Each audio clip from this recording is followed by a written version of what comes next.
This is the Morning Swim Show for Tuesday, July 5th, 2011. I'm Jeff Cummings. In the Finis Monitor today, we'll talk to Mike Brown. The Canadian breaststroker is one of the favorites to win a medal in the 200 breast at this upcoming World Championships. And Mike Brown joins us right now in the Finis Monitor. Mike, welcome to the Morning Swim Show. Thanks for having me. And I also want to say welcome back to the sport after, I guess it was just really a brief time away. Yeah, thanks. I was retired in kind of spring of 2009 and announced my return to competition this past August last summer in 2010. So let's kind of go back to that retirement. What sparked the decision for you to walk away from the pool? I've been swimming for a long time. I was lucky enough to compete in 2 Olympic Games in 2004 and 2008, and I think I was just drained mentally at the time, and I was excited to pursue other goals and start the next chapter of my life and see what else life has to offer. But after being away for about a year and a half from the pool, I kind of got the itch to come back, and having the Winter Olympics in my home country in Vancouver, Canada, kind of saw my winter teammates, winter friends compete at those games, and it reignited my dream and reignited my goal to get back to the Olympic Games. Was there anything you saw in the pool competitively with the guys you used to race with that also may have sparked that desire to come back? Yeah, well, I mean, the whole suit controversy and then the new rules with just the jammers now kind of enticed me to come back as well, because it's brought it back to more of man-on-man swimming, and then it really becomes down to the best swimmers in the water. It's not the suits anymore. So knowing that, and then seeing some of my other competitors come out of retirement as well, kind of enticed me to come back as well to see what can happen next summer in London 2012. Yeah, it does seem like a lot of the people who are coming out of retirement are saying that they're glad that most of the reason they're coming back is they're glad that the suits are gone, and they kind of feel like there's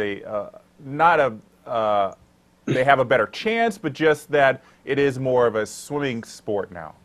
Yeah, absolutely. I mean, I think technology is part of every sport, and every sport is going to have that technological progress. But I think it just got a little bit out of hand, a little bit too quick with these suits that were coming out in 2009. And now that they've kind of taken a step back, I like the fact that they've done that, because it does. You still have technology in those suits, and they still are great suits. But the fact that we only can wear the jammer now brings it down to who's the fastest man through the water. Well, you're going to the World Championships, so at least in my eyes, your comeback has been pretty successful. How has it been going for you?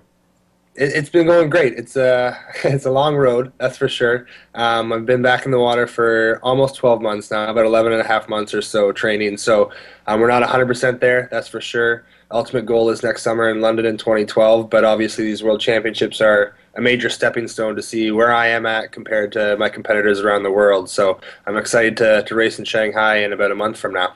Well, a lot of the competitors that will be at World Championships are probably 3 guys that may be on your enemies list, as it were. Keisuke Kitajima, Brent Ricard, Heapos, the 3 guys who finished ahead of you at the 2008 Olympics, where I imagine was probably one of the most heartbreaking swims for you. Do you still think about that race? Yeah, sure, I do remember it. I don't dwell on it anymore. I'm not upset about it anymore. I realize being 4th in the world is a pretty good result, but obviously I would have loved to have been on that podium, and missing it by the 0.09 of a second that I did was heartbreaking at the time, but that is part of my motivation as well. You know, I have some unfinished business to do at the Olympics next summer. Yeah, I know a lot of people who have finished 4th at the Olympics, and they definitely say it kind of still lingers, but after a year or so, it kind of they move on from it. Yeah, for sure, for sure. Have you kind of worked on anything that maybe you can that has changed in your stroke in the past year since you came back?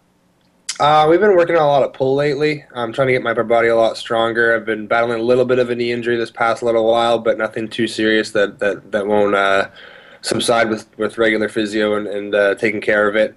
So my upper body's gotten a lot stronger, working on technique and really reducing the resistance through the water. With breaststroke, you have the highest resistance out of all the strokes. So if you can minimize the resistance as you're swimming your stroke, you can get that much faster. So we're working on technique a lot.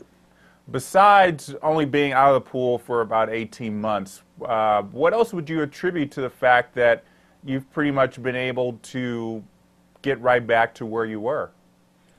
Well, I think I was out of the water for about 18 months, but I still stayed active. You know, I ran a fair bit. I was in the weight room a fair bit. I'm an active guy in general. I play a lot of sports, so I think that helped me out a lot. But to be honest with you, I think the mental break was probably the biggest thing.